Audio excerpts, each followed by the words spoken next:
হাইয়া আলা সালাহ, ঘাড় ফিরিয়ে চলে যাচ্ছ, এই গর্বের দিন টিকে থাকবে তো?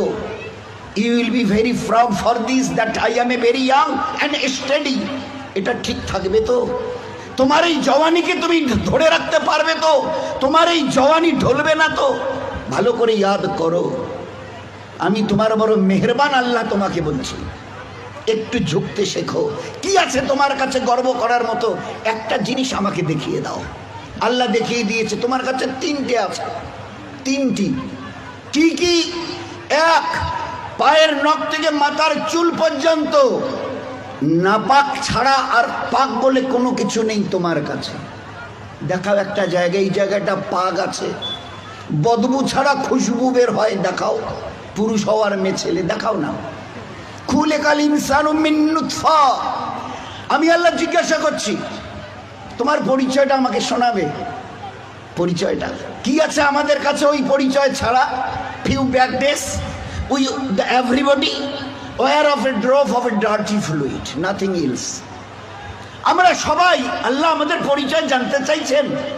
খুলিকাল ইনসানু মিন নুতফা, আমরা বড় ওই নাপাক মনির কাতরা থেকে আমরা জন্ম নিয়েছি। আমাদের পরিচয় few back days we are a drop of a dirty fluid, আমরা এক বিন্দু নাপাক মনির কাতরা। এর চাইতে বড় পরিচয়? আচ্ছা, তোমার পায়ের নখ থেকে মাথার চুল পর্যন্ত একটা জায়গা দেখাবে যেখান থেকে খুশবু বার হয়, দেখাও। নাক থেকে যদি করো, স্বামীও পর্যন্ত বলবে নাকটা একটু ঘুরিয়ে ওই দিকে। মুখ দিয়ে অক করো যদি, তো ছেলেমেয়েরা বলবে আম্মু তুমি এটা কি করছো? পায়খানা পেশাবের রাস্তা দিয়ে হলে তো কথাই নেই। কান থেকে যদি কিছু বেরোয় তো কথাই নেই। চোখের এই জায়গা থেকে যদি বেরোয় তো পাশে কেউ বসতে দেবে না। এরপরে পুরো শরীরের এক একটা লোমের গোড়া থেকে যদি একটু করে ঘাম বের হয়, তো আমার নিজের বিবি, নিজের বেটা বেটি বলবে না আব্বু, স্বামী একটু হাতটা দাও তো, একটু চুমু দিই। চুমু দি, ঘাম বেরোচ্ছে তো, তুমি তো হাজারো হলে আমার স্বামী, তুমি তো আমাদের আব্বু, তা একটু দাও না, একটু চুমু দিই। কেউ সবাই আব্বু একটু হাতটা সরিয়ে নাও না, ঘাম বেরোচ্ছে। এই তো তোমার পরিচয়, পায়ের নখ থেকে মাথার চুল পর্যন্ত বদবু ছাড়া কোথাও। তিন, খুলিকাল ইনসানু মিন জাইফা, তোমরা বড় দুর্বল। আমি জিজ্ঞাসা করছি, 3.5 হাতের একটা এইরকম শরীর, সুটাম চেহারা, আচ্ছা তোমার পিঠে কি বসে আছে? এইভাবে 2-3 বার দেখার পরে বলবে কই, দেখা তো যায় না। আচ্ছা, তা তুমি না খুব বুদ্ধির বড়াই করো, মডার্ন টেকনোলজি আর সায়েন্সের খুব গালগপ্প করো, তোমার নিজের পিঠে কি বসে আছে তুমি বলতে পারো না? বলে না, তা জানি না। আচ্ছা 10 মিনিট পরে তোমার পজিশন, অবস্থা কি থাকবে জানো তুমি? বলে আমরা কিচ্ছু জানি না। বাজারে যাবে বলে ব্যাগ নিয়ে মোটর সাইকেলের হুকে আটকে দিয়ে স্টার্ট করে, খালি বাজারে গিয়ে স্ট্যান্ড করে খালি পা দিয়ে স্ট্যান্ডটাকে খালি ঠিক করে দিয়েছে, পিছন থেকে একটা গাড়ি এসে ধাক্কা দিল আর সঙ্গে সঙ্গে ডেথ। লাশ নিয়ে বাড়ি চলে গেল। এসছিল বাজার করতে, বড় ঝোলা নিয়ে এসছিল, বড় আশা করে মেহমান অপেক্ষা করছে বাড়িতে। বাজার থেকে ব্যাগে বাজার যায়নি, তার লাশ চলে গেছে বাড়িতে। খুলিকাল ইনসানু মিন জাইফা। 4, আল্লাহ জিজ্ঞাসা করছে আব্দুর রহমান বয়স কত? হ্যাঁ আল্লাহ 42 চলছে। বাকি কত? I know nothing about my age. Nurjahan তোমার বয়স কত চলছে? আল্লাহ 45 চলছে। আচ্ছা এরপরে আর বাকি কত? তা আল্লাহ আমি কেমন করে বলবো? বলেন না তোমার নিজের বয়স। তাহলে তা তো জানি না। এই তো তোমার অবস্থা, এই তো তোমার অবস্থা। তুমি এক বিন্দু নাপাক, তুমি বড় দুর্বল, তুমি বড় বদবুদার, আর তুমি তোমার নিজের 10 মিনিট পরের অবস্থা তাও তোমার জানা নেই। এরপরেও যে আল্লাহ তোমাকে তিলে তিলে তার দয়ায় এই সেকেল সুরত আর এইরকম হায়াত দিয়েছে, একবারও তার কথা ভাবো না। একবারও তার কথা ভাবো না যে কত দয়ায় তিনি তোমাকে প্রতিপালিত করেছেন। দেখবেন সবাই, আমরা তো ওই সময় থাকি না, ওখানে মেয়েরাই থাকে। বাচ্চা যখন জন্ম নেয় না, তো যারা দাদি নানি চাচি যারা ওখানে ভিতরে থাকে, ও তারা এবারে বাচ্চা বের হবার পরে এবারে হাতটার নখগুলো ভালো করে দেখে, টাকে কান টানগুলো ঠিক আছে কিনা, সব কিছু চোখ টোকগুলো, হ্যাঁ ঠিক আছে গো ঠিক আছে, খবরদার বাচ্চা ছেলে হয়েছে মেয়ে হয়েছে ঠিক আছে, সব ঠিক হয়ে আছে, সব আছে, চোখ আছে, বুরু আছে, মাথায় চুল আছে, হাত পা ওর নখটুকু পর্যন্ত বেশ গজিয়েছে। আচ্ছা, তো মুখে দাঁত কটা নেই কেন? কখনো ভেবেছ? এ জগতের ইনসান, ভেবেছো কখনো? সব বলছো ওকে, আচ্ছা দাঁত কটা যে নেই? আল্লাহ জবাব দিয়েছে তোমাকে বাঁচাবার জন্য। ওই সময় তোমার মুখে দাঁত কটা, যে আল্লাহ তোমার সব কিছু দিয়েছে, হাতের পায়ের নখ পর্যন্ত আছে, 2-4-5 দিন পরে কেটে দিতে হয়, সেখানে দাঁত কটা দিইনি কেন? তোমাকে বাঁচাবার জন্যে। আমাকে চেনো আমি কত বড় মেহেরবান তোমার জন্যে, শুধু তোমাকে বাঁচানোর জন্যে। তোমার মায়ের পেট থেকে বেরিয়ে আসার সময় তোমার মুখে দাঁত কটা দেয়নি। যদি দাঁত কটা পেতে না, তো মায়ের সিনার ওই নরম গোশে স্তনে কামড় দিয়ে দিয়ে ক্ষতবিক্ষত ঘা করতে, 3-4 দিন ওইভাবে ঘা তাজা হওয়ার পরে মায়ের চোখের সামনে তুমি তরপাতে, জবাই করা মুরগিকে যেভাবে তরপাতে দেখো, ওইভাবে মায়ের সামনে তরপাতে, আর তরপাতে তরপাতে মরে যেতে তুমি। তোমার মা একটাবার বুকে তুলে তার নিজের সিনা তোমার মুখে লাগাতো না, এই জন্য তুমি কামড় দিয়ে ঘা করে দিয়েছো।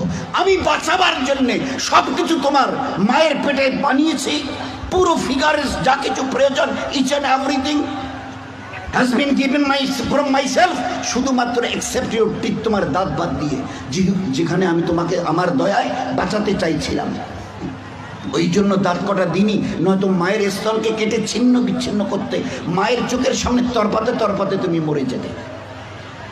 একটাবার চিন্তা করেছো আমার কথা? তোমার প্রতি কত দয়া করেছি। ফের এই বাচ্চাটা হাদিসে পাকের মধ্যে এসে আস্তে আস্তে যখন বড় হয়, তার বুবুকে, ভাইকে, আব্বাকে কিছু খেতে দেখে, শব্দ এর কানে আসে, আমারও ওই রকম দাঁত থাকলে আমিও খেতাম।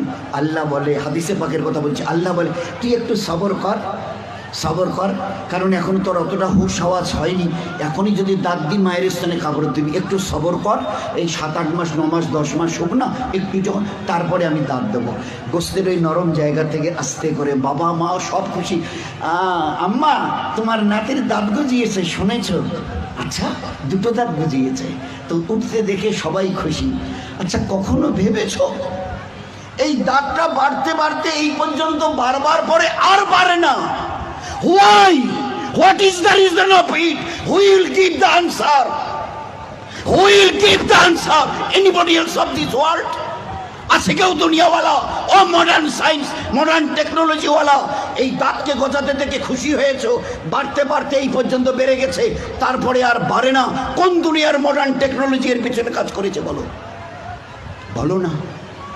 দেখেছো আমার দয়া? তারপরেও যদি যেভাবে বাড়ছিল, যদি আর 6টা মাস বাড়তো না, তোমার নিজের চেহারা আয়নায় দেখলে তুমি একবার দেখে আটকে উঠে বেহুশ হয়ে মরে যেতে, অজ্ঞান হয়ে মরে যেতে।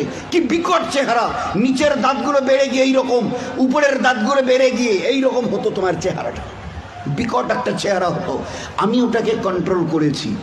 এ বাচ্চা তখন 7-8 10 মাসের, 1 বছর 1.5 বছরের বাচ্চা দেখে দাদা কি যেন, ভাইজান যেন কি কর্মর করে চিবোচ্ছে, বুবু যেন কি একটা খাচ্ছে শক্ত মতো, আব্বু যেন কি একটা শক্ত মতো চিবোচ্ছে, শোনা যাচ্ছে।